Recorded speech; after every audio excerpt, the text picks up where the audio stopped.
What was it like managing me, Vlad? Most importantly, how painful was it to manage me? Man, how much time do you have? I used to joke with people that you're kind of this Jedi where you get crazy stuff done, really hard stuff done in a really subtle and a really unique way. I've always used inquiry versus advocacy. A lot of people approach a conversation with a point of view and they begin advocating immediately. We should do this, or no, we should not do this, right? Me, I always took the opposite approach. I inquire first. I'm going to ask a ton of questions because I fundamentally believe maybe there's something I don't know and there's information that I need to understand to make a better decision. Is there something you can share about just what you learned from Brian about thinking big? I remember talking to Brian one day. He was like, something just feels off right now. And I remember asking him, like, what do you mean? Our numbers are up and to the right. His response was, things are just too calm. Sometimes you want to create chaos in an organization to push the organization to think creatively and to actually like make leaps in product development. And I've always told myself, don't be afraid to poke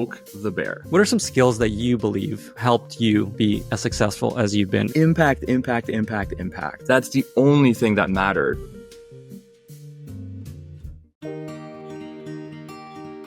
Today, my guest is Vlad Loktev. This is a very special episode for me because Vlad was my manager at Airbnb for many years, and he's the person that I credit most for teaching me how to be an effective product manager and product leader. Within Airbnb, Vlad started as an ICPM. 5 years later was leading product for the core Airbnb business, the homes business. A few years later was GM of the core homes business, reporting directly to Brian Chesky, managing over 1,000 people, including design, engineering, and other functions. He's also one of Brian's most trusted partners for most of his time at Airbnb. Before Airbnb, Vlad was a founder. He's also a senior PM at Zynga, where he grew the game Words with Friends to over 14 million daily active users. Even though Vlad recently moved into venture capital as a partner at Index Ventures, he will always be a product manager at heart to me, and I'm very excited for more people to get to learn from Vlad. In our conversation, Vlad shares the skills and behaviors and mindsets that most contributed to his success, including a ton of really tactical stuff. Also, the strategies and tactics that he's found most helpful in building and scaling a fast-growing org, and his thoughts on Airbnb's current ways of working, including their move away from traditional product management and also their approach of thinking very top-down, which I thought was really insightful, and so much more. This podcast, I guarantee, will make you a more effective product leader, and I'm very excited to share it with you. If you enjoy this podcast, don't forget to subscribe and follow it in your favorite podcasting app or YouTube. It's the best way to avoid missing future episodes and helps the podcast tremendously. With that, I bring you Vlad Loktev. Vlad, thank you so much for being here and welcome to the podcast.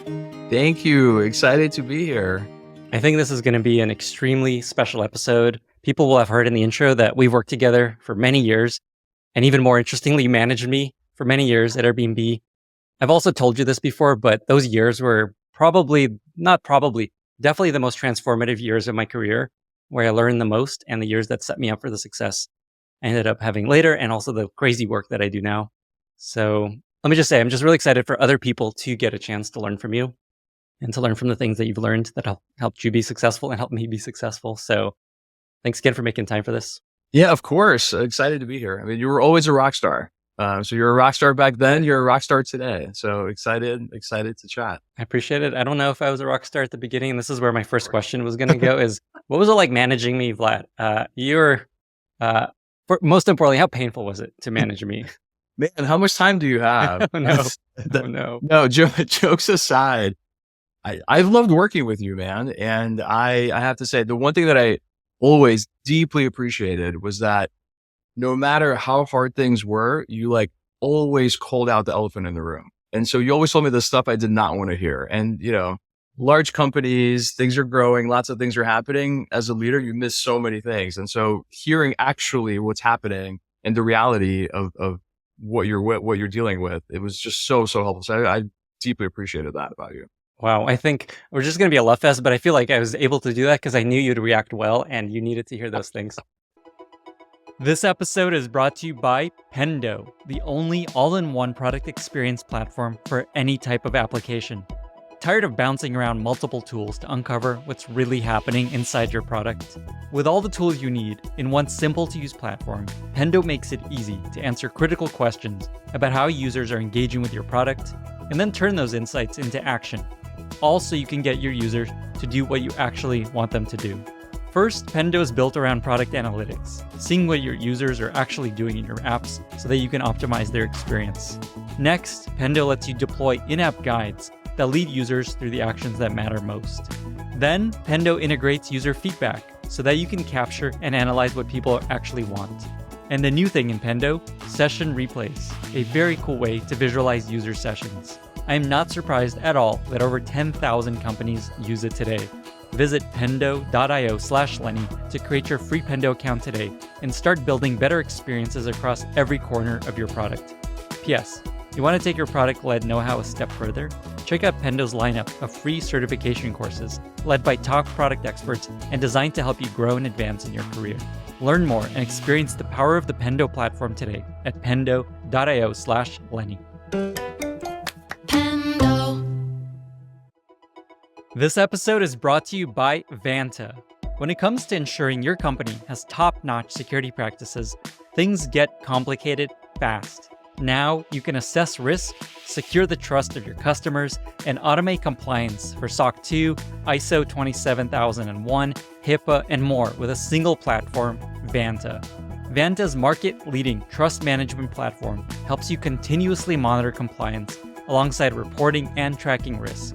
Plus, you can save hours by completing security questionnaires with Vanta AI.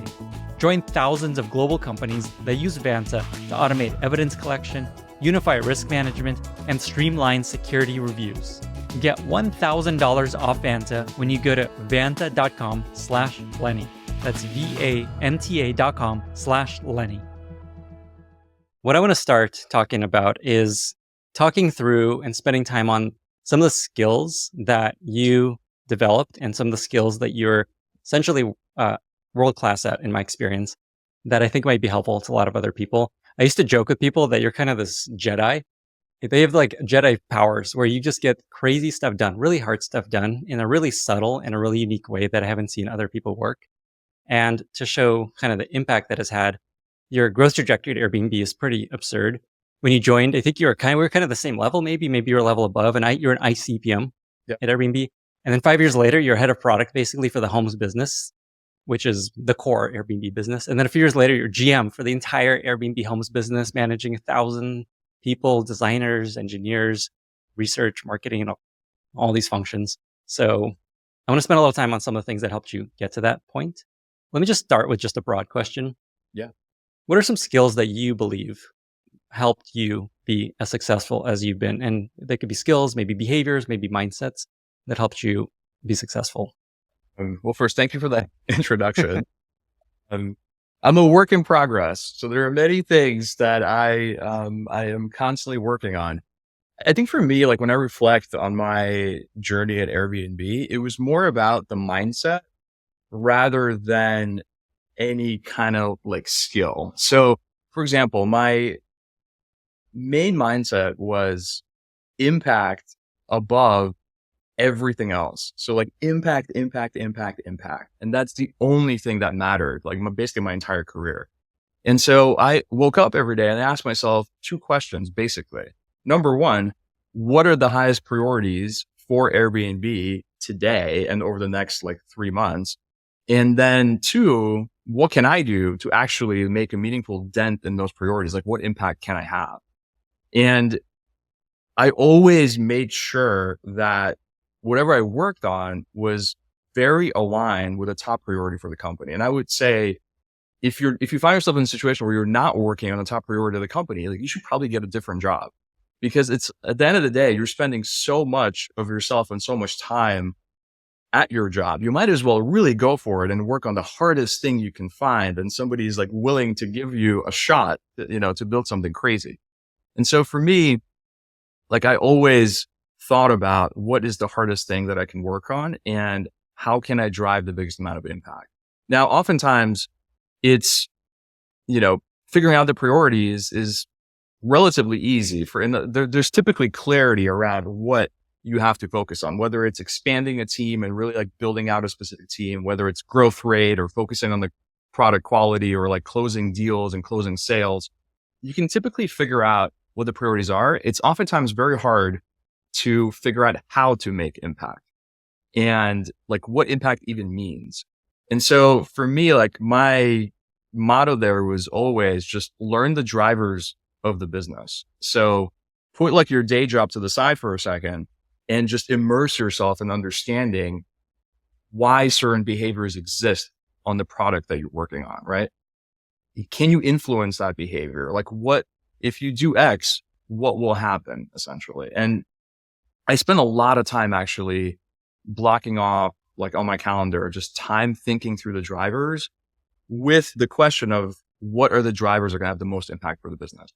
And I remember like when we worked on Instant Book together, I think this was like back in probably like 2014, that was not a random project. There was so much thought behind why we should focus on Instant Book and what was the core problem with Airbnb at that moment in time and what impact we thought we could have on the overall trajectory of the company. So that was impact, impact, impact.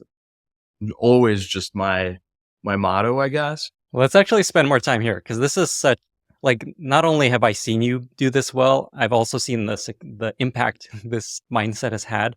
And I think people listening to this might be like, yeah, okay, impact, great. Gonna work on impacting. But I think there's so much power to this that it's worth us spending a little more time on. Yeah, let's do it. What do people do that's not this? Like, I imagine many people listening are like, oh, I work on things that are impactful. I'm doing great.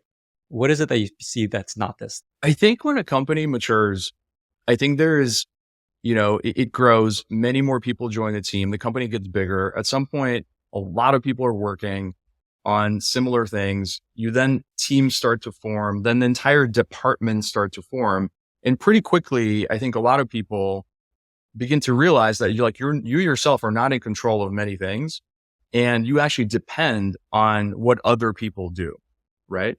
And so a lot of people, and I've done this too, have focused a lot of energy day to day on the dependencies rather than the things that you yourself can do in your day to day. So for example, what I've seen as an organization scale is people transition from saying, I can do X, and they transition to saying, can the other team do Y so that I can do X? And I think that's a very dangerous place to be because at the end of the day, like you just need to let go of some of these dependencies. Like you're not going to move mountains every single day and you got to focus on the things that are actually within your control.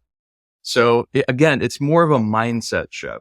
The other thing I would say is every single project that we worked on at Airbnb, we did back of the envelope math with assumptions to help us understand the impact that something would have. And you needed to at least, now those assumptions could be completely crazy and could be very challenging, but you at least needed to think through the mechanics of what you have to believe in order for this project to be a success and for it to then make a big dent in whatever you're trying to achieve at the company.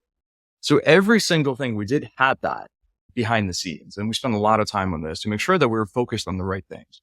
I remember there was a project that we were going to work on. I'm like, I think this is a big opportunity.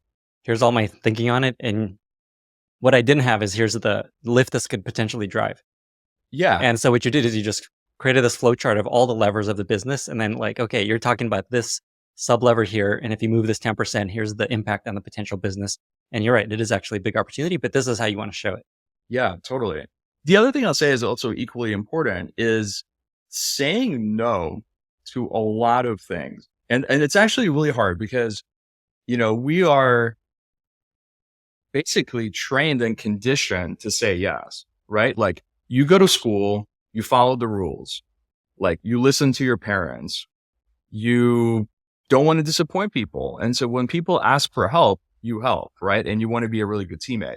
But then at some point you realize that's actually not the job. And if you were to say yes to absolutely everything that you have to do at a company, you would be distracted all the time with like tons of things that will not make impact, right? And so I learned very early on how to say no. And it was hard emotionally. Like I've gone to many different debates and conversations, but ultimately I think maybe it doesn't win you many friends in the short term, but in the long term, people realize that when you say no to something, there's probably a really good reason behind why that thing may not be as impactful today. And maybe we shouldn't even do it in the first place. And so I think doing the back of the envelope math And being really good at prioritization is one thing, but also not getting distracted with all the noise and all the different opinions that everyone's going to have at a big company is another big thing. So saying no is hard. So maybe two quick questions here. One is, do you have any tricks for how to say no well, where someone's not like Yes. pissed off? And then the other question I'll just throw in, you could take them however you want, is what's your heuristic on how much people should like you as a PM? Because you touched on like people don't need to necessarily love you. For saying no, first, you can't just be dogmatic and just say no for the sake of saying no and just disagreeing with people. You have to listen. So for me, the framework that I've always used was inquiry versus advocacy. And I don't know if you remember, we've talked about it in some context where basically a lot of people approach a conversation with a point of view and they begin advocating immediately, meaning we should do this or no, we should not do this, right? Me, I always took the opposite approach and I still do. I inquire first. I dial up inquiry. I tone down my advocacy, meaning I'm going to respect the other opinion. I'm going to ask a ton of questions because I fundamentally believe maybe there's something I don't know and there's information that I need to understand to make a better decision. So in the beginning, dial up inquiry. And then once the person who you're talking to feels heard and you actually have absorbed information and maybe you changed your mind, maybe not though, that's when you begin to advocate. So oftentimes you just come into these conversations where everyone just advocates, advocate, and you're talking past each other. You're not even like reflecting on what the other person is saying. And so that's been sometimes when I talk too much, I tell myself, wait, inquire, dial down advocacy, just take a breath, take a moment, take a beat, and actually ask some questions and see why the other person feels so strongly. I think that's such a good specific thing you can do because I think a lot of people want to do what you're doing. They're like, okay, I'm going to listen, I'm going to ask questions, but then they get a reaction. Someone's like, hey, we need to change this thing on the landing page. And you're like, no, that's a terrible idea, or that's going to take all this time. It's going to throw off a roadmap. And there's like this bodily like, oh no, I need to stop this thing ASAP. And so your advice here is like, pay attention to, am I talking too long? Is that the advice? Am I talking too long? Am I saying too much? And like start just inquiring instead. Yeah. Awesome. Totally. And lead with questions, like basically approach every conversation with curiosity. Like don't come in because people usually like when they prepare for a meeting, I've seen many PMs do this and you prepare with like, here's my view and here are the bullets that support my view. And that's the wrong way to approach it. I think what you want to go into a conversation you start the conversation with questions, prepare the questions that come from a place of curiosity of the things that you want to know more about and you want to learn from the other perspective. And then check yourself to see if you still want to advocate for the same point of view or not. We had an awesome episode with Ami Vorish, CPO at Fair, and she is also extremely good at this and a huge advocate of starting with questions and understanding what she's missing. Totally. Well, the other thing I would say is the other motto that has really helped me drive impact, and I used the analogy of the bear, and I've always told myself, don't be afraid to poke the bear. And what that means is don't self-censor. If you have a strong view after you've really grounded yourself in the truth and you feel like you've done your homework and you've asked all the questions, if you still disagree, if you still feel like we're going in the wrong direction, don't be afraid to poke the bear, no matter how hard things get. And it's interesting because I think a lot of, especially as an organization matures, you find yourself in meetings with many execs, founders, et cetera. It's often hard to voice your real opinion and you usually like tone it down a little bit, right? Because you're afraid of being the only one who disagrees or sounding stupid or things like that. And so I remember it was probably like 2014 or 2013 where I made a promise to myself. I'm going to always poke the bear no matter how hard things get. Because at the end of the day, like what's the worst thing that's going to happen? Like, did I get fired? Like, why would I even be afraid of that? But if I do, like, I'll find another gig, life is short. And so you've done this really well, where I feel like you've also always, I remember when we were working in Instabook, you've definitely poked the bear where you were like, you guys are wrong. Like, this is how we have to approach it. And I've always really appreciated it. Thanks, man.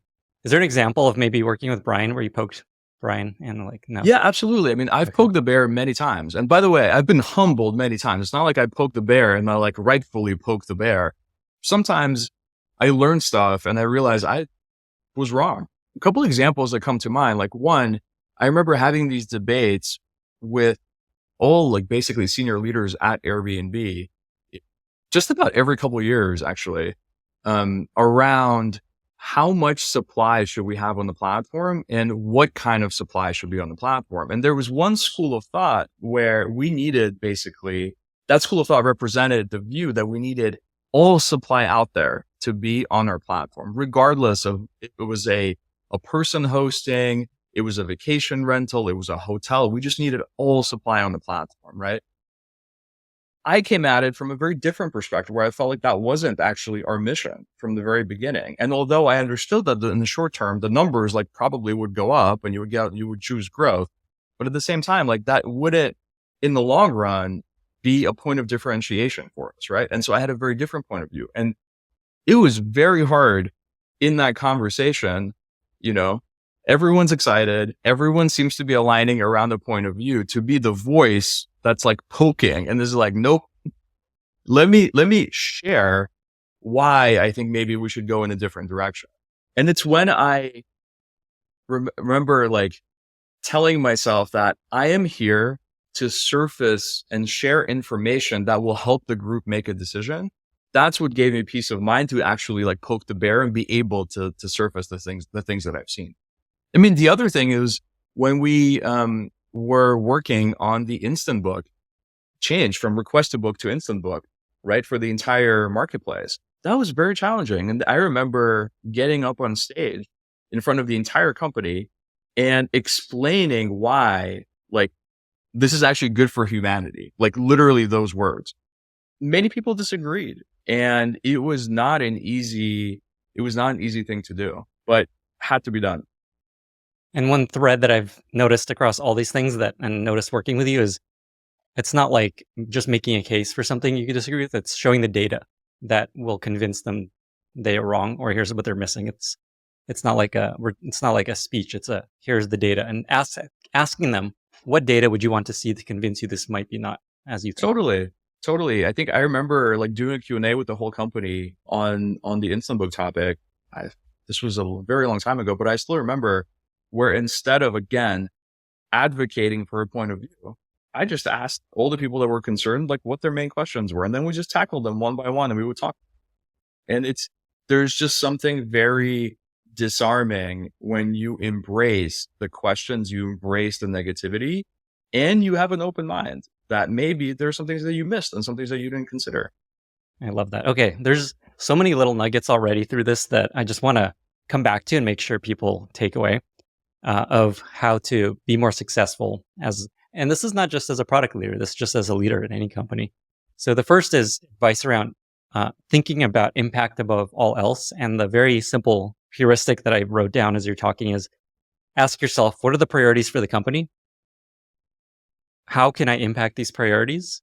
And to do that, think about the levers that drive the business and where do I think I can make an impact to drive these priorities and drive the business. Yep. 2 is inquiry first. When you disagree with something or when you want to say no, start with understanding, asking questions, dialing up inquiry versus advocacy versus like, here's what I think.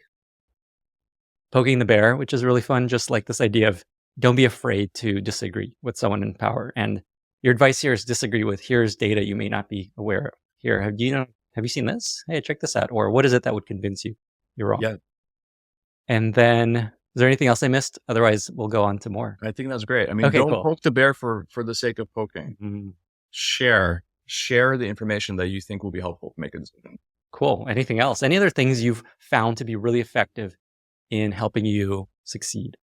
Oftentimes, it's about also like being able to be impactful at a company that is in hyperscale and is growing quickly.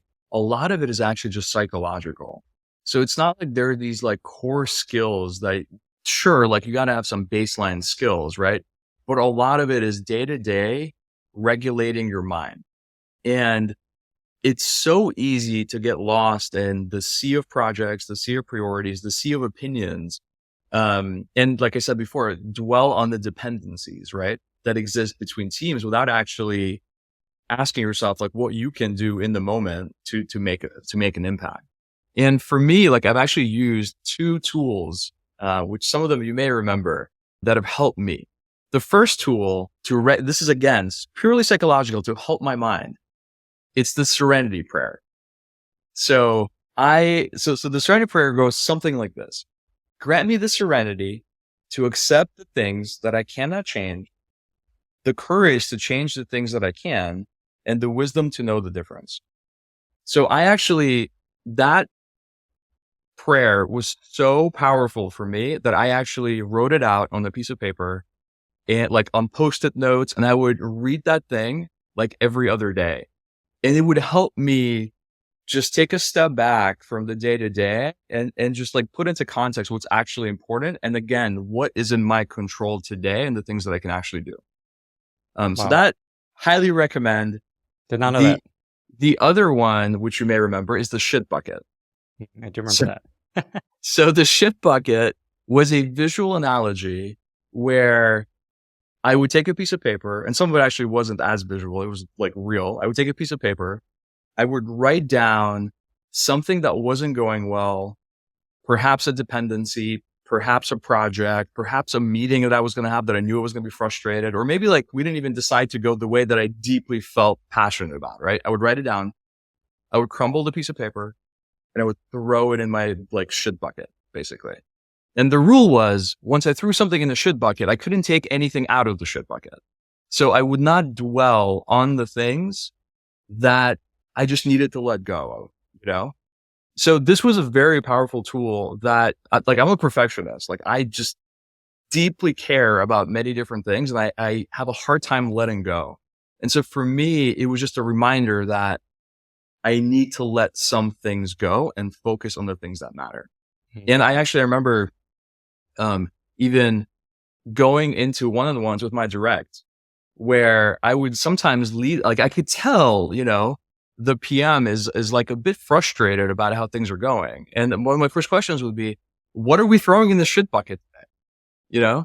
It's actually like a very liberating thing that you can do. And did you have like a special trash can that was your shit bucket, or is it the regular trash can? No, every meeting group always had a trash can. I would always like throw stuff into the trash can whenever I got like upset about something. It's like a different dimension trash can.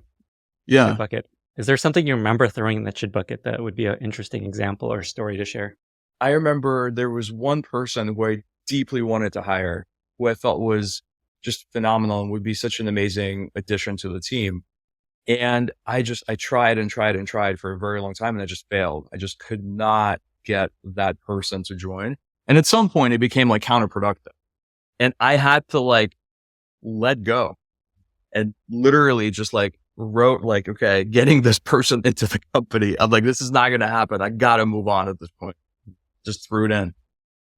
I love these two pieces of advice, and it touches on how mentally challenging it is to be a leader at a hyper growth company. Yeah. Is there anything you can share there about just like that part of the world? Like people see your career like, holy shit, look at him. He's running Airbnb's business. What an amazing life. There's a lot of pain behind it. Is there anything there that would be useful to people, you think? There's a lot there, it's not like it was smooth sailing for me every single year. Like I had plenty of challenges, just personally, like going through that journey. Like you take a job and then you're sometimes just not prepared where it's going to take. And the reality is every 3 to 6 months, my job changed. So I would just get comfortable in the role I was in. Let's say like in the very early days, I was literally an IC growth PM with a tiny team, got pretty comfortable. And then like a year later, everything changed. And I was suddenly like leading a team of 20. Then a few years later, things changed again. I was leading a team of a couple hundred. Then a few years later, again, everything changed. And everything that you take comfort in your current role breaks.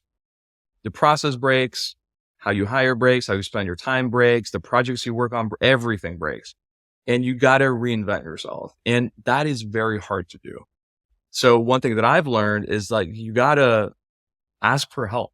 Like it takes a village, right? You can't just get there by yourself. And that's actually something that Brian taught me this guy just grew every 6 months. It was like a different person. And a lot of his like secret sauce is not being afraid to ask people for help who are experts in the thing that you're trying to learn. I mean, my motto is like, ask for the impossible, and sometimes you're going to be surprised. Like, there are people out there that are experts in something who actually want to help you. So That's awesome advice. Also, the serenity prayer, so powerful. I did not know that about you. I want to spend time talking about things you've learned about scaling Airbnb in the org. But before we get to that, is there anything else that you think contributed to your success individually as a leader? Any other behaviors or mindsets? I mean, I think it's building teams and realizing that sometimes when you build a team, and this is actually often misunderstood. I think when people build teams, they try to make sure every person on the team is good at just about everything. Like, you typically go through the process of like, here are my strengths, here are my development areas. And typically the development areas are like, you try to develop just about every single thing so that you can be good at almost every single skill that exists. Right. And I just think that's the wrong mindset. Instead, what I've learned over time is, instead of trying to find people that are good at everything, you need to look for people who spike on specific things and then add them to a team with different spikes. So there's no single person that is like spikes on absolutely everything. That's very rare, but they spike on something that's very crucial to the team. And if you assemble different spikes on a given team, that team is going to do great things, as long as everybody inquires and everybody starts asking questions, actually listens to other people versus just, coming about that. So even now, like, as an investor, when I talk to founders, the first question, like, in my head is like, what is this founder spike on? And how is that spike relevant to the problem that they're tackling today? And how well does this founder hire to bring other spikes to the team? Like, that's literally like what I think about these days. What are some examples of spikes, just to make it even more real? Like things that people might be good at, is like strategy, influence. What are some things you commonly see that are spike skills? Yeah. I mean, I think there's the very natural spike sometimes is you get a domain expert. So there's a specific field. Let's take marketplaces. And there is someone who just understands the mechanics of how things work and and just really spikes on understanding how you can take certain drivers, what you can do with those drivers, and how you translate those drivers to measurable results. There are people who spike on sales and who spike on like just being able to package something in a way that other people cannot package it, right? There are people who spike in process. Like, there are people who will literally every day think about how to get people to work together really well. And that is like, they just know how to get to the essence of that, how to connect the dots between different teams working together.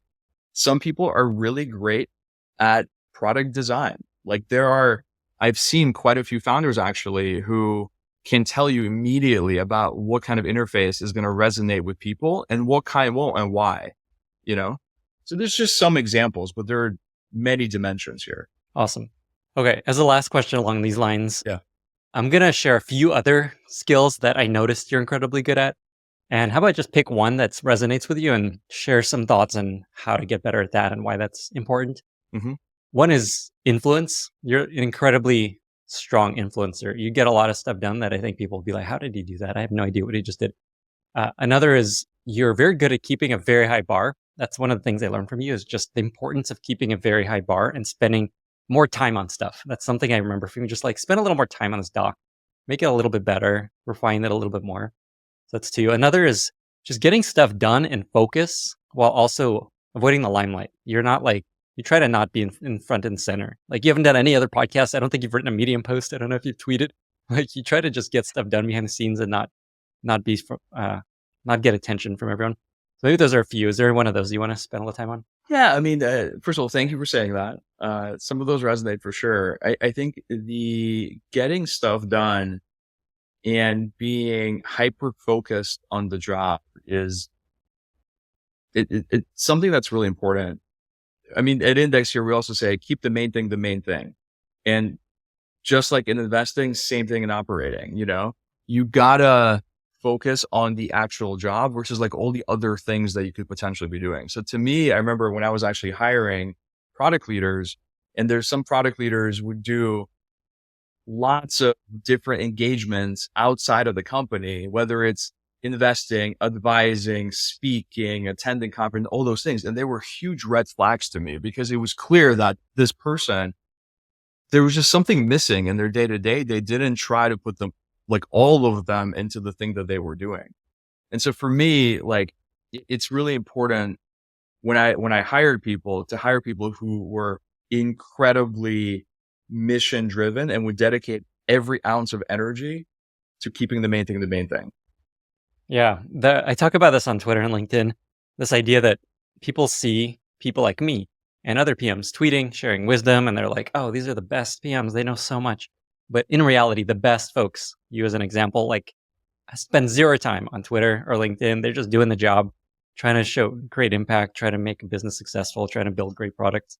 And I think it's important to remember you don't need to be tweeting and writing Medium articles. Yeah, I mean, I think there are, people who find joy in solving hard problems, and like the joy you get from working on a hard problem is fulfilling, and you don't need to seek like external validation for the things you do every single day. So yeah, I love hiring people like that.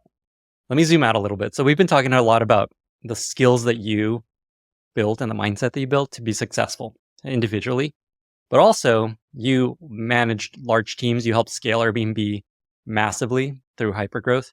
And there's a few skills I noticed you're really good at that were specifically applied to scaling an org, building teams and things like that. And so I want to spend a little time there. You touched on this one a little bit, but I think there's more here around setting priorities. You're incredibly good at setting priorities, making sure everyone's aligned, making sure the main thing is the main thing. Can you just talk about what else you've seen be important here as a leader of a larger growing org around setting priorities? I have a lot of strong opinions here with setting priorities. I would say the first one is, and this was my motto for the longest time, and this still is, you got to let fires burn. And what that means is you can't do it all. Like you just need to let go of things that are not important, because if you have 20 different things that you're equally engaged on, it just means you don't actually know what is most important. And so my motto has always been, let fires burn. You got to be okay with some things not going well so that you can dedicate most of your energy on like the few things that actually matter and the things that are most important. And it's hard to do. It doesn't feel good. Again, many people, especially PMs, are perfectionists. And so it hurts when things aren't going well, and you just got to learn how to let things go. What I always did was I kicked off every Monday with a leadership meeting where we would talk about our priorities for the week. We would not talk about longer term priorities. It was literally like, for this week, what are we trying to get done? And it could only be 1 to 3 things. And we would jointly agree on the fires that we would let burn. And so then when like my partner, my engineering counterpart or my design counterpart would like see a fire burning, they would know like, yep, we agreed that we're going to keep letting the fire burn for now. And it was just really important to be aligned as a team on that. Now, the other thing that I've learned is you got to let other people burn fires too. And it's very actually empowering. And oftentimes I remember, especially when you're leading a very large organization, there could be teams and teams and many different leaders who you're working with. Oftentimes people come to you and are basically like, hey, we got to do this new thing to drive goal 1. And I just don't have enough resources. And we need to hire more people, and we need to like expand the resources of this team. My first question always was, well, what are your actual priorities and what can we let burn? Meaning, do you actually have to expand and do more things, or can we maybe reprioritize certain things and focus on fewer things and put a lot more energy behind, But to have those conversations, as a leader, you also have to recognize that people on your team are eventually in a really good position to gauge what fires should be burning and which are not to be burning. Now, the one thing I'll say though is with this, it could be dangerous. And there are some things that you should never let burn, because if you let them burn for too long, bad stuff's going to happen, right? So I have a few of those examples for me that I have like over the years learned to not let burn. First, timelines, major timelines. This is like huge product launches. Once timelines slip, you basically establish precedent that timelines are not as important and timelines can always slip. So you never want to set the precedent that a timeline slip. So that to me was when there was a major project and the timeline was significant slipping, I'd never let that fire burn, immediately jump in. The second is when there is disagreement on a strategic decision or maybe even part of the vision. If you feel like that exists, like for example, if not everybody like buys into Instant Book or like there's just some disagreement about what supply should be on the platform, you got to squash that immediately. You cannot let that fire burn because it can spread. I guess if I follow the analogy, like it can become a wildfire and then suddenly you have a team of people who don't believe in what they're doing. They're losing meaning. They lose meaning in their work, right? Which is just really bad. So you have to bring people together immediately when you feel like people, whether it's many or a few people, do not believe in the direction that the company's headed. You got to squash that immediately. Then the third one for me, and this was a bit painful to learn, but you never let a senior hire process burn. Meaning like you will always, and this is what I felt during my 10 years at Airbnb, I always felt underwater and I always felt like we just needed to bring on more people who had experience in certain things that we were doing. And anytime I delayed or I was like not fully engaged with the hiring process, especially a very senior person, it bit me for such a long time and it set the whole team back. And so those are the three things that I would never let burn, but you got to let a whole bunch of other stuff burn for sure. Such counterintuitive and amazing advice. You shared a bunch of examples of things that you don't want to let burn. Are there any examples you could share of things you let burn, things that would surprise people, or a story that comes to mind of like, yeah, that's fine? Sometimes you would have examples where certain product launches didn't go well. And let's say it just, you weren't seeing it in the numbers, the users weren't happy. Like, okay, sometimes you just need more time to understand what's actually wrong. You don't need to like jump on it immediately, right? So that's maybe like one example of a fire that I let burn quite a bit. And quite frankly, at some point, I had so many teams that I was working with that I just needed to prioritize even between the teams where like this team is the number one priority. And I know that I need to be in design reviews with this other team. I can't because I have to be thoughtful about how I'm spending my time in this given moment. And so I actually have to deprioritize projects. And so there are certain projects that were important, but I let burn for a while because I just had to spend my energy elsewhere, And then of course I was thinking like, are we doing too many things? Like, is this the right way to operate?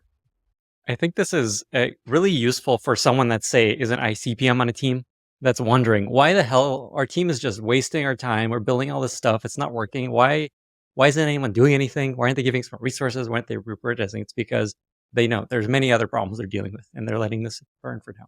Yeah. And this was actually a learning for me in an area where I would say I failed over time is just general communication to the broader organization.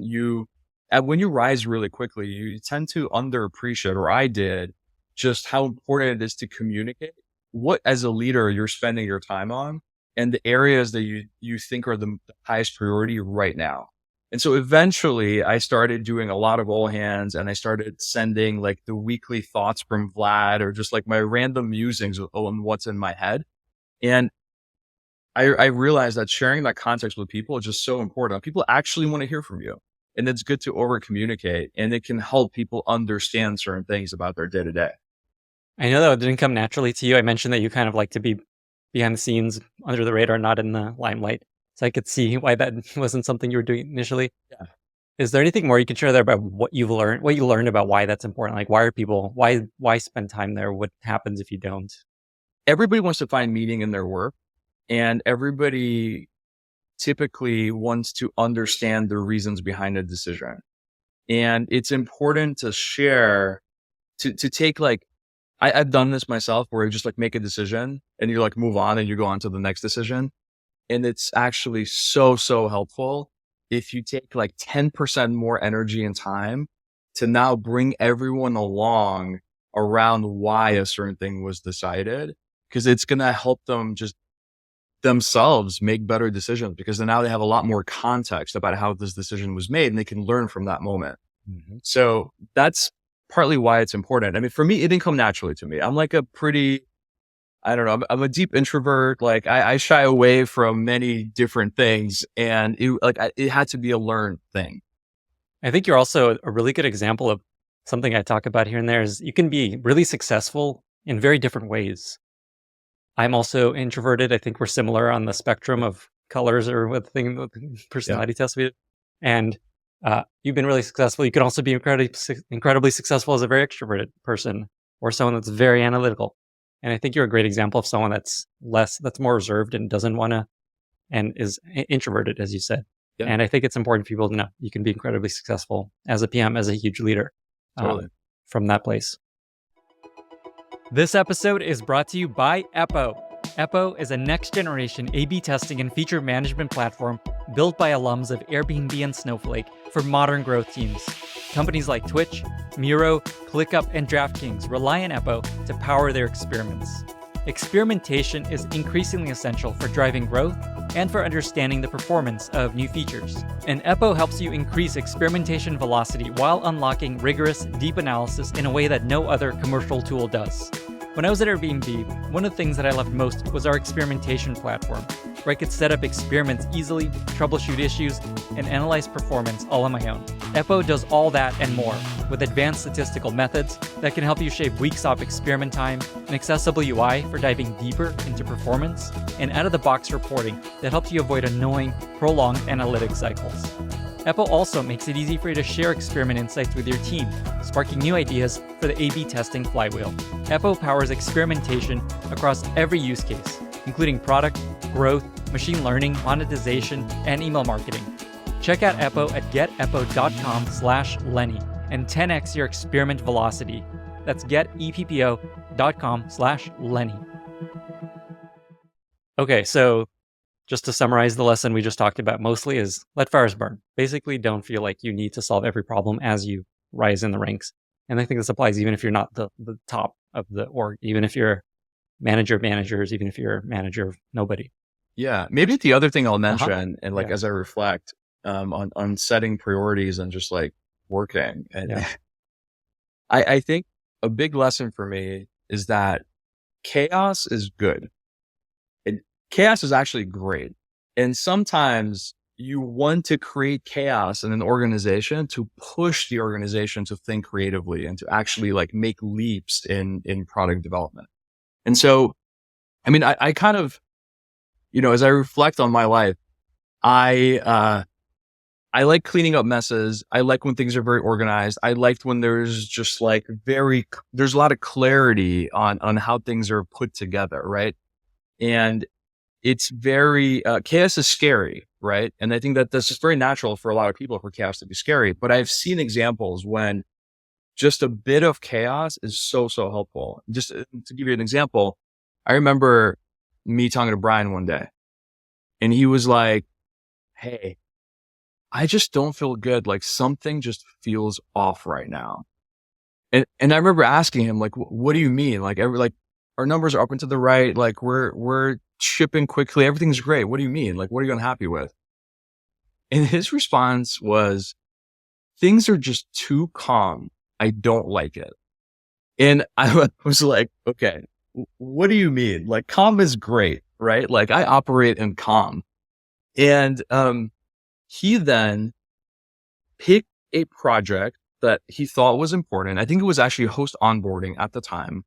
And of course, in this project, we had like 3 or 4, I remember we had this like perfectly crafted timeline. We're going to design this for the next 4 weeks. And then we're going to start building and we're going to deploy in certain pockets of users. We're going to learn, we're going to iterate, et cetera. Very like rational, like timeline, right? And he said, "Yeah, I don't care about any of that. We're going to design this in 24 hours. And I was just like mind blown, right? Like 1, how? 2, the ripples that's going to send through the organization. Because I knew like all the people that were involved on building this, and we had like this whole like neat flow. And we did design it actually in 24 hours. It took a little bit longer, but we designed it very quickly. And what I learned in that moment is that the chaos that was actually an example of chaos that he inserted into like this very calm building process. And that chaos forced us with that artificial time constraint to dial up our intuition and to think a bit more creatively than maybe we would have in the past. Now, that didn't always work because there were examples of this where you're just like, I don't know what the answer is. Like, I need more time to design this and to think about this problem, right? There were definitely examples of that, but there were many examples where it was actually a great forcing function to go with your gut and actually like innovate.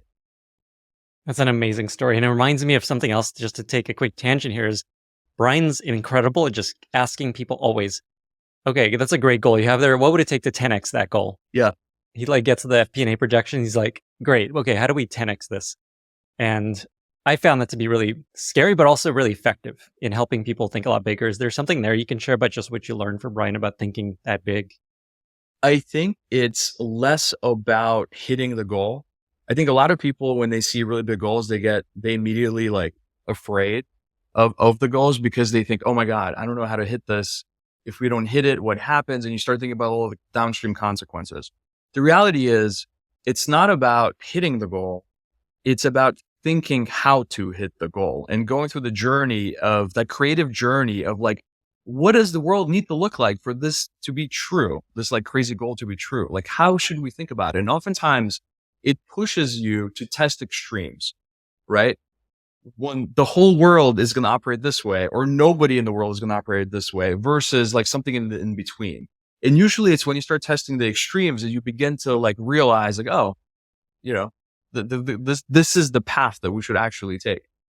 Yeah, I found exactly the same thing. Just thinking from backwards from what is the best possible thing we could do versus incrementally forward ends up unlocking a lot of big ideas.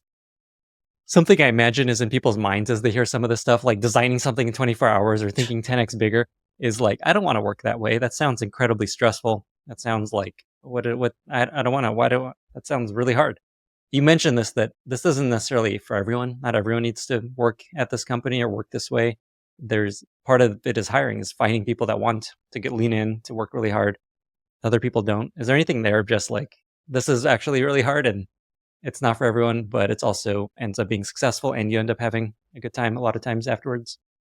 I find that those sprints where like designed this in 24 hours brought a lot of connection to the team actually. And they were like my most fun moments actually, because you kind of like, you're forced to let go of a lot of constraints. All these like organizational dependencies disappear, all like the stuff that's kind of noise, and you can just start building, right? So for me, especially when you're not doing this by yourself and you're doing this with a team of people, it was deeply rewarding because you were all working together, just like shooting the shit and like throwing a whole bunch of ideas out there. No idea was like too crazy, right? Now it's not for everybody. And so I actually, in the interview process, when I would hire PMs, I was not always, in the early days, I guess I had to learn this, but in the later days, I always set expectations about how we work. And so I think some leaders do this. It's like the anti-sell, where I will share the worst day, or what I think you will think as a candidate, what the worst day would be at Airbnb, and then still ask you if you want to join the team. And I would basically tell people, we're going to work day and night. We're going to work weekends. Direction's going to change. The strategy, like out the window every 3 months. The projects you're working on today, we're going to kill 3 weeks later. The roadmap that you are right now auditing as you're deciding your offer, when you actually join after you took some break from your other job, is going to completely change. And so getting people, I think the common thread there is everything is changing all the time. You got to be cool with that if you want to join this team. And totally fine, like if that's not for you. I love that. It makes me think of something when a colleague used to say at Airbnb is, if you haven't changed teams or your desk in 6 months, something's about to happen. Something's about to change. Totally. This unsell idea, there's a recent podcast episode where someone did something similar. He called it the unsell email. where he sends the candidate, here's all the things, based on all the things he heard from the candidate during the interview process, here's all the things you probably won't love about working here. And the recruiter was always really mad at him for like, don't send that. My numbers are really going down because of this email. But long term, it ends up being really successful for them. Yeah, I mean, you're going to probably like hire fewer people that way, but you will hire the right people. So I think then you're going to actually have a team that you can rely on for years and years and years as things change. Yeah, just have to align incentives with recruiting on that Yes. piece of it. Okay, so one other area I wanted to spend time on is basically org design and hiring and people. So you were very good at building really effective teams, prioritizing them, bringing in amazing talent. What can you share about things you've learned about as a company is growing and org is scaling, about org design, hiring? Yeah. So for me, like one of the hardest things about building teams and going through hyper growth was the fact that you're going to lose a lot of friends on that journey. Like you just have to be prepared to say goodbye to your friend. Meaning when you start, you build really deep relationships with people. Like when you're a smaller startup, right? Like you typically have one-on-one interaction and you know everybody, right? And you have that connection with people. And the reality is most people, if the company is truly going through hypergrowth, most people are not going to scale. It is very rare for somebody to scale with the company. And I mean, so at Index, we wrote a book, Scaling Through Chaos. And there's this crazy stat where basically when you look at many companies that reached 1,000 people and were successful, when you look back to the first 10 employees, you realize that only 2 to 3 of those 10 first employees stayed with the company when the company reached 1,000 people, right? And that's just so like indicative of what will actually happen in practice. Like there are certain skills that you have that are good for in the specific domain for a period of time. And that time is not like universal forever, right? Like at some point, everybody taps out. And so it's just having that realization is it's tough. It's tough emotionally. It was like one of the hardest things for me, like as a leader. And I would say the way to break out of that is to ask for help and to try to learn as much as you can about what the next role for you is going to look like. So that's one thing that I've learned. I would say another thing is that all org charts suck. Like there is no good org chart. Every single org chart has problems. So you can be organized around business units. You can be functionally organized. You can be organized around problems. And the reality is like every single one of those constructs sucks, right? There are pros and cons to each approach. Like if you organize yourself into business units, the problem you typically run into is silos. When people start basically advocating for their business unit with little regard for other business units, right? If you're functionally organized, sometimes you create too many dependencies across the organization and it becomes this like matrix way of working, which could be challenging. And as a result, could be slower to ship product, right? Those are just examples. These are not universal issues, but those are examples where regardless of how you're organized, there are going to be problems. So for me, one learning was if you're having a problem and you're trying to solve this problem, reorganizing and like a new org chart is rarely the solution. Like it's not about the boxes and how you configure the boxes, right? It's about the people in those boxes. And it's about how those people work together because you just need to understand the cons of working a certain way. And then how do you design a process around your org structure to make sure that people connect and work really well together? So like my advice there also to founders who I talk to now, focus a lot less energy on actual org design, study the different types and just pick one. And once you pick one, focus on the people, the culture, and how people work together. That's really interesting. So basically you think people are overthinking org design. Yes. How do you think about incentives and goals and how that kind of impacts all that stuff? Because there's people and then there's like, here's your goal, here's how you're measured. And that's what they're going to work on in this thought. I mean, I think incentives come down to culture and it's what you set as like the fiber of your organization. So again, like I I think you can align incentives and people will be excited to make impact in the organization, regardless of how an organization is actually organized. That's a really interesting takeaway, because I think a lot of people think about, okay, if we just org this and put this person here and create business units, things are going to start moving. And you're not saying don't think about that and don't necessarily do that, but you're probably putting too much weight on that actually solving your problems. Yeah. I mean, I think you want to certainly study different ways of organizing and the pros and cons, but just know that no matter which choice you make, it's going to suck and there are going to be organizational problems, right? And you just need to go into it with wide open eyes and then create process to make sure that whatever the cons are, like if people are in silos, well, then you got to have a really good way of bringing people together and creating the right incentives to make sure people collaborate, right? So there's all these other things that I would say are much more important to focus your energy on. Awesome. Anything else along these lines around org design or hiring that you think is really important or has been Hiring, really effective? the one thing that is universal for me and always has been is mission over domain expertise. Basically, mission over domain expertise, mission over skills. I think that if you have that raw horsepower and you're deeply you just love the mission so much, you can build whatever skills are necessary for the job. And so I actually love as an operator, I love taking bets on people who are maybe earlier in their career, who have energy, who have drive, and who are deeply thoughtful and deeply resonant with the mission that we're working on. Because at the end of the day, strategy changes, orgs change, teams change, everything changes all the time. And the one constant, I think, is actually the mission.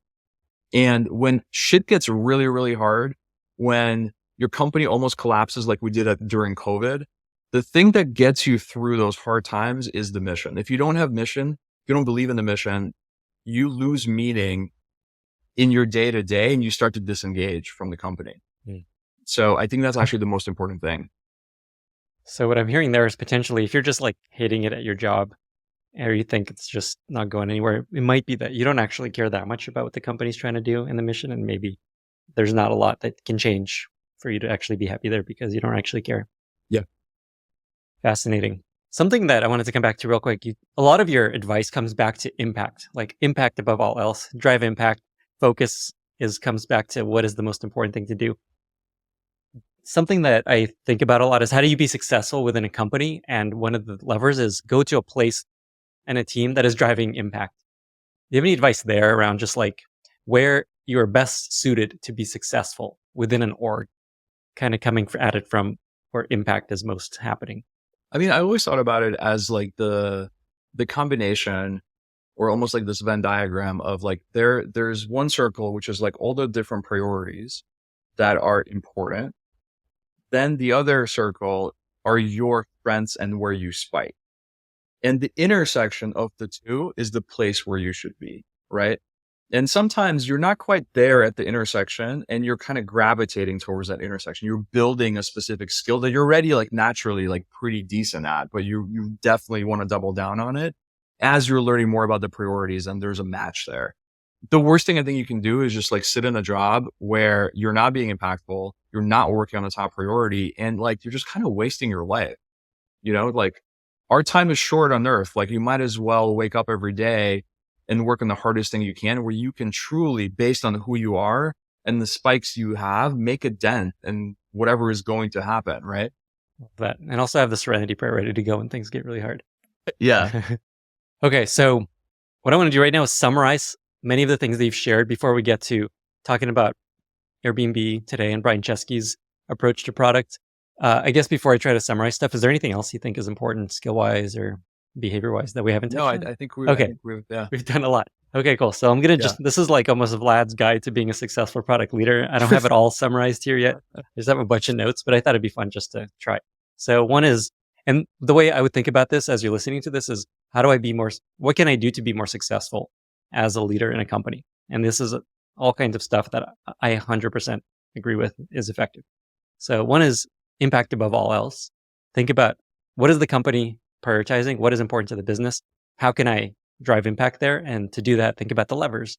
in the business that move that, and then find ways to work on those things. This idea of inquiry first, when you disagree with something, shift your mindset to asking questions. And then along those lines, kind of when you disagree, this idea of poking the bear, sharing, hey, here's why this might not be right. Here's why you might be wrong about this. Here's data that I found, or what data wouldn't help you understand. Maybe you're wrong here. Okay, what else? Saying no, being really good at saying no. And this comes back to impact and focus. Let fires burn. Really powerful idea. Don't feel like everything has to be solved.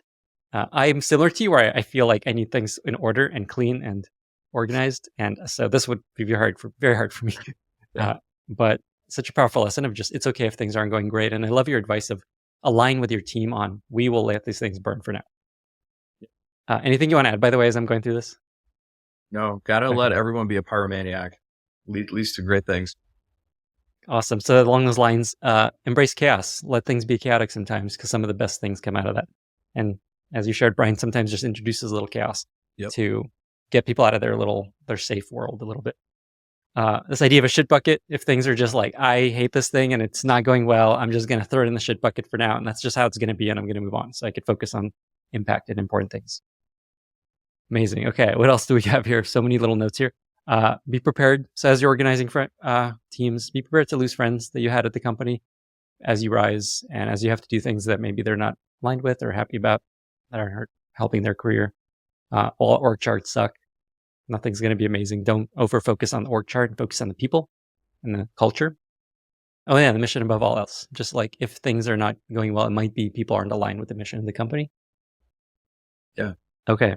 Is there anything else off the top of mind? It's so interesting. Like when I think back to my 10 years, like things that I actually remember the most are these moments with other people and not some project or some product launch that's like going super well, or, us doing really well with metrics. It was the things that really made, I think, Airbnb special. And I really, now that I think back to those 10 years of my experience, I deeply just resonate with are those little moments. And like one example, and this is why culture is just so important, because these things don't just happen like organically. Like you have to be thoughtful about building culture. And then I think you create a place where these little things can happen. So for me, I don't know if you remember your experience when you first joined the company, my most memorable experience at Airbnb is the human tunnel. And it was just this thing where I remember it was my first day and I was standing behind like this giant wall and there was silence in, I think it was a cafeteria. It was like this huge room, right? And then somebody, like this engineer, runs up to me and says, hey, go around to the other side of the wall. And I turn and suddenly the room just explodes in cheering and clapping and everyone yelling my name. And everyone is like basically doing a human tunnel with their hands. Literally every single person at the company at HQ, including the founders. And then I run through under everyone's cheering and I jump into this beanbag while everyone's like chanting my name. That was my first day. And here I am, like, I don't know, 12 years later, 13 years later, I still remember that as one of the most amazing moments of the entire journey. And it like, I immediately felt accepted and I wanted to contribute to the team, and a lot of the reasons why there were many moments like that throughout my 10 years. And it was a result of how we hired people for certain core values and were very intentional about just helping people integrate into this crazy company that was growing super fast. That's an amazing story. I feel exactly the same way. I went through a similar experience when I joined. Yeah. And obviously the human tunnel eventually didn't scale and people started doing it like per team versus the entire company. We could do a whole episode on Airbnb culture and learnings from that. Interestingly, with the human tunnel, it's like, it started, I think, with the founders, but it ended up being, they had no involvement in these tunnels. Like it was just employees knew that this is the thing we're going to do for every new employee. And so I think it's interesting. I guess just spending a little time on it, culture and learnings from Airbnb about the value and power of culture. Is there anything there you take away with 2 other companies you work with now of just like how to set up a great culture, how to do this well? I would say there's no like single playbook. I would say the one thing that comes to mind is just being really intentional and thoughtful about it and actually dedicating energy to it. Just as much as you spend time building product, hiring people, is you got to spend just as much energy actually thinking about culture and your core values. And so core values are very, I would say, indicative of what the culture will be. So those two are very linked, right? And once you think about core values, I remember what worked really well was you don't just like write your core values in a document somewhere and then no one ever opens it.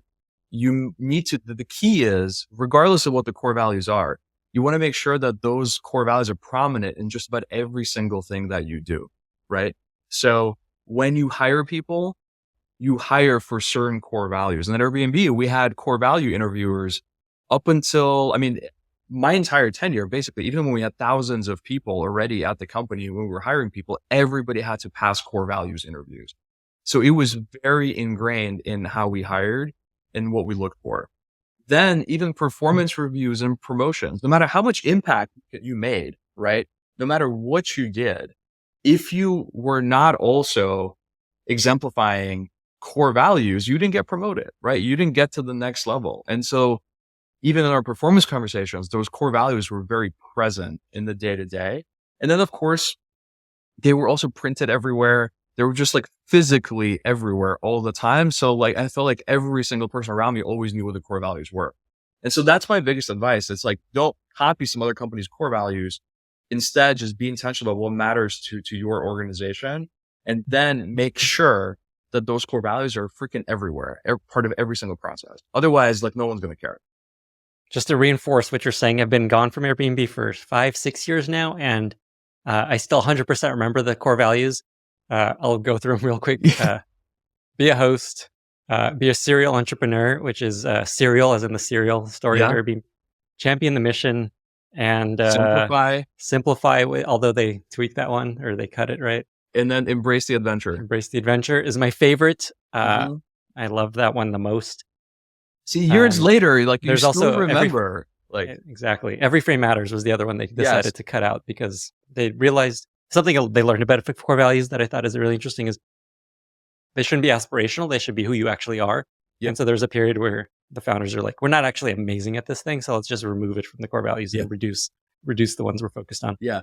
What I also really liked is that there were tangible like examples always of what it meant to embody this core value in your day-to-day work, right? And so then it was like very tangible for people versus just some overarching like embrace the adventure. Like, what does that actually mean, right? Right.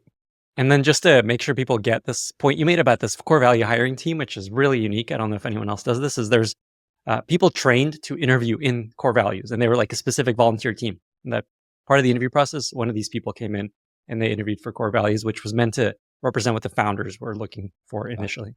I mean, it was also very telling how I remember it was an honor internally to be selected to be a core values interviewer in the first place. Like most people at large companies are like, I don't want to do any more interviewing. Oh my God, like interviews all the time. Here, people were like, it was a sense of like this emotional, proud moment when you were basically given the keys and somebody said, hey, like we actually think you would be fantastic at helping us think about how to make sure every single new hire embodies these core values. I think that was so powerful.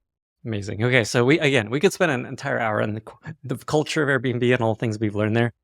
It's actually a good segue to the last part I want to talk about, which I think a lot of people are probably wondering about as we have been chatting, which is about Airbnb's current ways of working.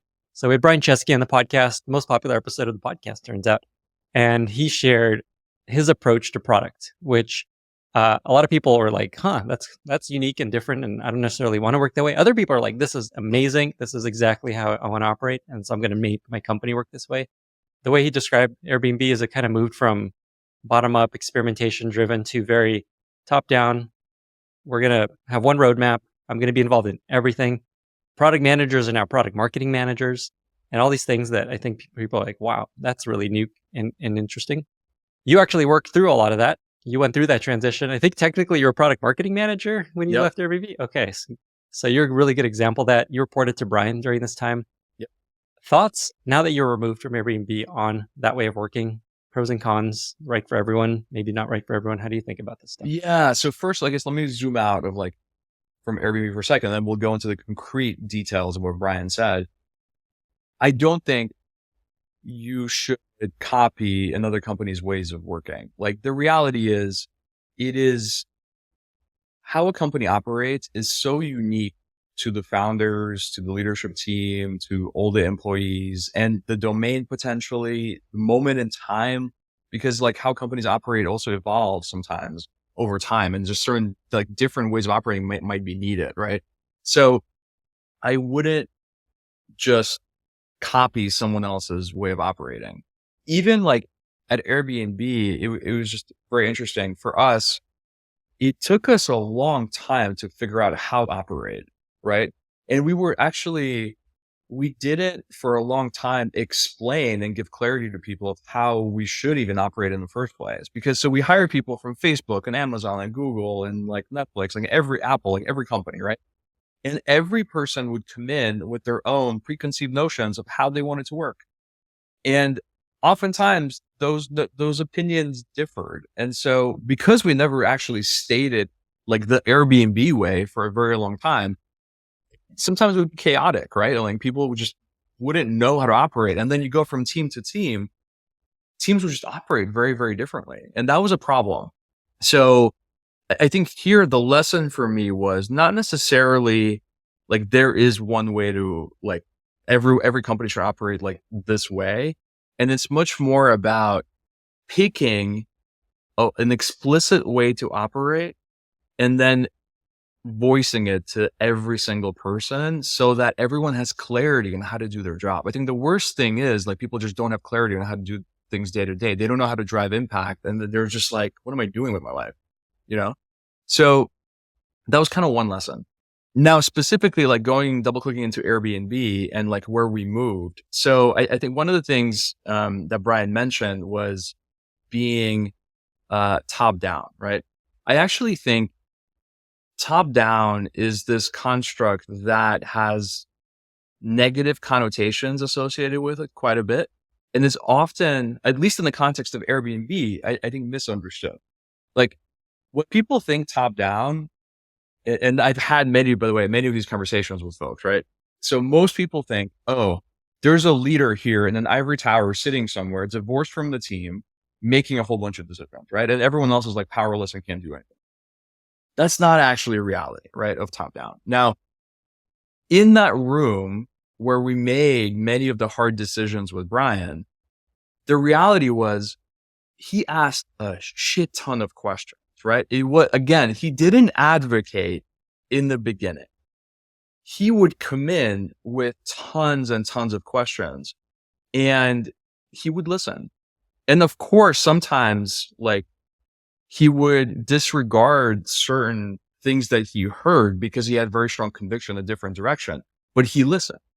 And oftentimes he would also change his mind, right? And so as a leader, like at Airbnb for so long, I never felt like I wasn't listened to or like he was just making these random decisions. I always had an ability to influence and an ability to voice where I felt like the company should go.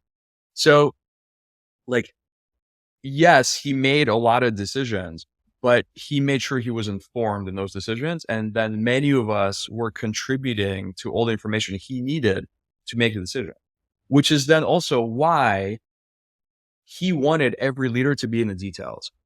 Why did he like stress that for himself and every single leader on the team? It's because when you get into that room, right, and you start discussing many different directions you can go, if the leaders in that room can't tell you what's actually happening with the business, then why are they there in the first place, right? Like you can't then make a good decision with that group of people. So then suddenly like your team of like 10, you have to blow up to a team of 30. And if those people are not in the details, then you got to like bring in like 50 people. And so at some point, you need to make sure that leadership is actually in the details, understand what's happening, and can help bring to light information that's going to help somebody make the right decision, right? So that's why like top down and being in the details, to me, they were actually very connected and they made a whole lot of sense. Now, the one thing I'll say is like at some point when you're working on many things, like it is challenging to be in all the details, right? And if you mandate that like product cannot ship without certain people being in every single detail. Sometimes you could slow it down, right? And that could be a con of that way of working. I would argue for us and for at Airbnb, the quality of what we were releasing kind of suffered because we were just push, ship, and people were shipping across the board. And I did feel as a leader, I wasn't proud of some of the things we were shipping, you know? And so I appreciated the intentional slowdown at the expense of our goals to get to a higher quality bar and then amp up velocity again after everyone had a better understanding what quality actually was. So we kind of had to slow down for a bit to then speed up later. And I think a lot of it is Brian always wanted to make sure that every leader would be able to make decisions and have really good judgment. And he wanted to teach what that meant. And I actually really appreciated that over the years. Now, if you were to go back to semantics and say, hey, were we top down, bottom up? Those are just semantics. I would say we were actually, if you really think about it, we were neither. Because bottom up, you could always, through certain channels, voice information. Again, if you didn't self-censor and you were not afraid to poke the bear, you had an ability to voice information. So from that sense, there's lots of information that came bottom up. But then at the same time, there was also a lot of conviction and intuition and context that came top down. And because for a lot of these decisions, there was so much conversation, the reality is, I think the way we operate was actually somewhere more towards the middle on a day-to-day basis, which is why for me, I thought it was great. We had a Boz on the podcast, CTO of Meta, and I always thought of Meta as a very bottom-up organization where anyone can run experiments. They're shipping things all the time. He's like, no, we're very top-down. We tell people, here's the things we're building this year. Here's our big bets. Here's what we're going to prioritize. And so I think, to your point, a lot of people don't necessarily understand what that means and see things as bottom-up versus top-down. Any other pros and cons, just real quick, on working this way? I think a lot of founders are like, maybe I should move my company this way. Maybe I should just be involved in everything. Maybe we need to move PMs to product marketing managers. Is there anything else that's maybe a pro or a con in this approach that might be worth sharing? Yeah, I think what you need to recognize, right, is which decisions in what part of the company do you have special, do you spike on, and where you have edge and where you can help make the best decision. And then I would argue then as a leader, then it is your job to be involved in those decisions, right? For Brian, he always spiked in product, in design and marketing, right? So it was very natural. This is why he was basically the CPO, right? That's why he was in all those decisions because those were his spikes. And that's where he helped everybody move forward in a certain direction. I think for founders, you just need to recognize, what do you spike on? What are the specific things that you have this great insight that other people do not, and immerse yourself in a lot of those decisions, right? And there are some things that you might need to let go of, right? That are maybe not as important, or maybe certain things that you won't add much to the conversation, and you have someone who you trust who's going to uphold a certain quality bar or whatever. So it's just being thoughtful about where you spend your time, and leverage your strengths, basically. Final question along these lines, very specifically around this whole product marketing manager move. To me, it feels mostly like a rebrand of PM with some marketing work. And in my eyes, PMs already should be doing marketing and thinking about adoption and growth and all these things. And so I'm curious, just your take. Do you think this is the future for PMs in general? Do you think this is just a funny thing that Airbnb's trying and it doesn't really make a big dent? Thoughts on just this idea of PMs should be product marketing managers and we don't need PMs as PMs? I kind of felt and I was reading about this in the news when it blew up. It felt a little overblown to me, to be honest. Just like you said, a lot of PMs at the company were thinking about how to talk to users about the products they were shipping. And they were basically marketers to some degree, right? So I would say the rebranding of product manager, it did do some important things like shed project management and establish an entire function that focused on making sure things are moving in the right direction from a project perspective. And it it highlighted the importance of marketing, or maybe just it wasn't as highlighted before, but it was already happening at the company. So, for a lot of the product leaders at the company, it was very liberating because now you actually don't need to worry as much about, let's say, timelines and coordinating things across teams and departments and functions. That there's a function that does that. And your job is a lot more like user centric and thinking through how to tell the world about what you're building. And so it was a welcome change broadly. Now, does that apply to every company and like PMs things this exact way? No, it depends. I think it's actually challenging to find product managers who are also really good marketers. And so I think it's actually like a rare skill set, and like the art of marketing and the art of talking, like conveying what you're building in a compelling way to people. It's a craft on its own, and you have to build that over time. And so there are many product managers that haven't exercised that craft. And so of course they can't just immediately like snap their fingers and become good at it, right? It takes years to learn that skill. So it kind of, again, depends on the people, it depends on the organization. There's no blanket statement, in my opinion, where it's like PMM is the way or PM plus PMM is the way. It depends. And just to clarify, the function you mentioned that kind of took off some of the load of PM is program management, I think is... Program management, yes. And they basically took on timelines, staying on top of priorities, and kind of the project manager part of the PM role. Exactly. Awesome. Like if you think about it this way, it's actually like the best version of the product management function.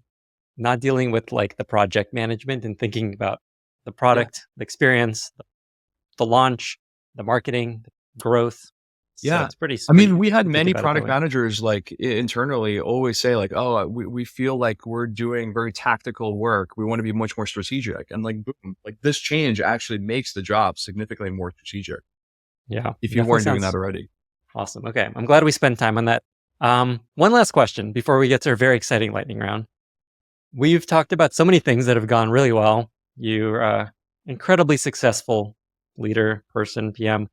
You've worked on so many successful projects, all these skills you've worked on that have been really helpful to you that we've been talking about. I want to take us to failure corner. I'm curious if there's a story of failure that you could share where you failed at some point in your career and what that was and how that impacted you, how that helped you potentially in your career. I failed a lot. Like we've talked about the positives. There were also on my journey a lot of humbling moments. Still have them. Lots of failure. I would say the one moment I remember, this was probably in like 2018-ish. This was at Airbnb. It was a pretty dark time for me. And I felt overworked, overwhelmed, and I just wasn't a happy person, This was a time where we were still scaling very, very quickly. And I just felt like I don't know, I wasn't like keeping up as much as I was in like maybe the earlier days, And I remember thinking to myself like, oh my God, am I going to tap out in 2018? Like, is this it for me? Like, and it was just hard for me because I was also a perfectionist. I wanted to help as much as I could. I had great like ambitions and dreams that are like, I'm going to keep going with Airbnb for a very long time. And I think in that moment, I kind of hit rock bottom at some point. And I actually remember, like during that time, realizing that so much of my identity was Airbnb and my job that I had trouble separating myself as a human being from my work. And it was just realizing that, was tough. Like I lost friends. I lost a lot of relationships. I lost many of my hobbies. Like I didn't spend as much time as I wanted to with my family and my parents. And at some point I was just like, I think in order for me to be a better leader, like I just need to be a much more balanced human being. And that's where, ironically, I started spending less time on work and I became way more effective because I was just more centered, like as a person. So I reached out to people who I lost touch with. I spent much more time with my wife and my parents. I started gaming again and like all the like little hobbies that I lost along the way. And it just made me happier. And because I was happier, I felt like every hour as a result was much more impactful, like at the end of the day. So yeah, like that's one thing that I like think about quite a bit. Like you can't just, it's really great when you pour your heart and soul into something. I think it is very fulfilling, right? Also, you got to think about how to balance yourself as a person. Mm-hmm. And if you lose sight of everything else in your life, like it's a recipe for disaster. I appreciate you being really real with these. A lot of people just share something that's not as real. And so I appreciate you doing that. And I love the advice of if you're going through a really hard time right now and are feeling burnt out and sad about your career, maybe just do less and maybe lean into your personal life more. And that will help you be more successful in both. Yeah. You got to like find joy in the little things again. And if you don't find joy in little things, like I don't think you can show up with an open mind and the curiosity that you need to be successful in whatever job you have. I love that. Vlad, before we get to our very exciting lightning round, is there anything else that you wanted to share that's on your mind that you thought would be good to leave listeners with? We covered a lot, so there may not be anything left, but is there anything just to give you a chance? No, I mean, like I'm deeply thankful for the experiences that I've had. I mean, I've learned so much. I mean, I think, I look back and there are definitely many lessons, but let's also be real. Like a lot of it is luck, right? And a lot of just stuff just happens and it happens to go your way. So when things are hard, the one thing that I just want to maybe share is don't be too hard on yourself and cut yourself some slack. As long as you're waking up and you're actually pouring your heart and soul into something, you're truly giving it your all, like that's all you can really do. Amazing advice. This might come up again in our lightning round. With that, Vlad, we've reached our very exciting lightning round. Are you ready? Let's do it. Let's do it. Ding, ding, ding. First question. What are 2 or 3 books that you recommended most to other people? So I love sci-fi. Red Rising was one of my favorite books. And then the Silo series. Highly, highly recommend. What do you think of the TV show version of the Silo series? What's that? There's a TV show of the Silo series. Read the book though. I would watch it after you read the book. I always reading the book is way better. I agree. I don't know if you actually watched the show, but it's completely different story. It's like 90% just a whole new story. I don't know what's going on there. Like Foundation is similar. I don't know what they're doing these days with movies. Crazy. Amazing. Okay. Do you have a favorite recent movie or TV show that you really enjoyed? There's a TV show that I've enjoyed for a very long part of my life. It's called Survivor. And if I've heard of it. Probably everyone's probably heard of Survivor at this point. The show is not dying. It is actually very fun to watch, and there's new twists every single season. And so I've probably watched 35 seasons or so. That's out of control. Do you feel like you would do well in Survivor if you were to go on? I think I would do well. My wife thinks I would die. So I gotta find out. Okay, if I can nominate you for Survivor, I'll find a way. But as long as you don't die. Next question. Do you have a favorite product that you've recently discovered that you really enjoy? So one is actually a product that I cannot live without. I discovered this in 2016, Discord. I cannot live without Discord. It is one of the products that I use for hours and hours every single day. I'm in all these gaming communities and it's so much fun. I love that you use it for gaming and not for crypto.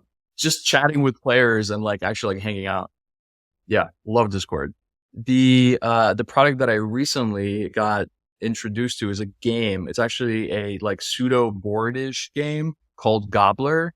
It's an advanced version of tic-tac-toe. And so me and my 4.5-year-old daughter play this before bedtime, every single day. She was just started schooling me at tic-tac-toe. And so I needed to upgrade.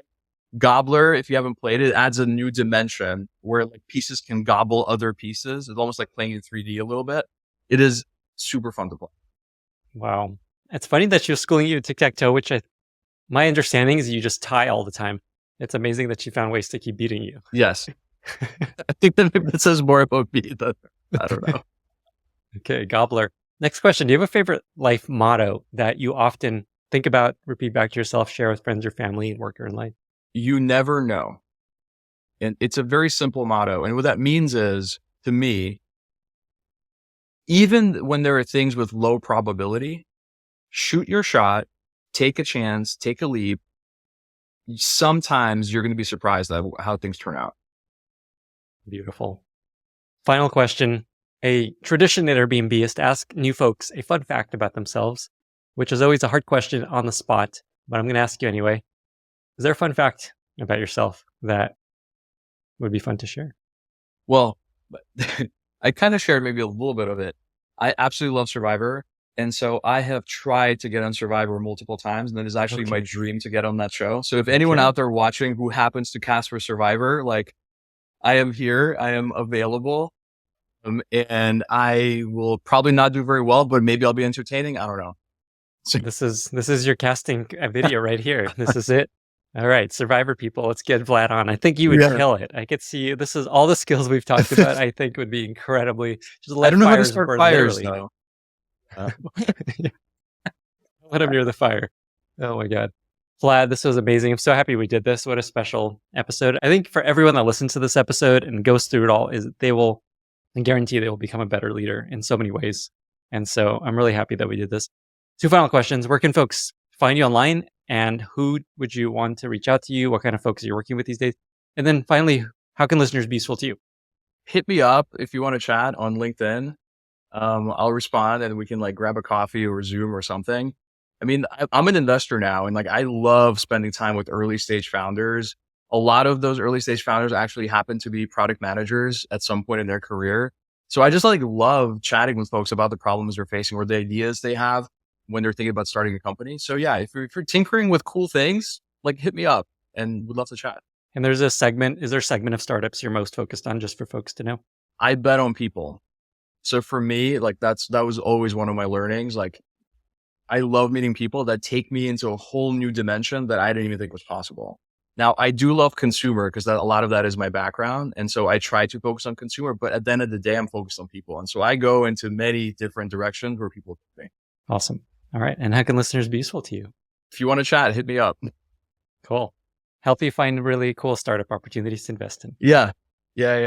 Thank you, Lenny. Thank you so much. This was super fun. Thank you for having me on. It's absolutely my pleasure. Thank you, Vlad. And bye, everyone. Thank you so much for listening. If you found this valuable, you can subscribe to the show on Apple Podcasts, Spotify, or your favorite podcast app. Also, please consider giving us a rating or leaving a review, as that really helps other listeners find the podcast. You can find all past episodes or learn more about the show at lennyspodcast.com. See you in the next episode.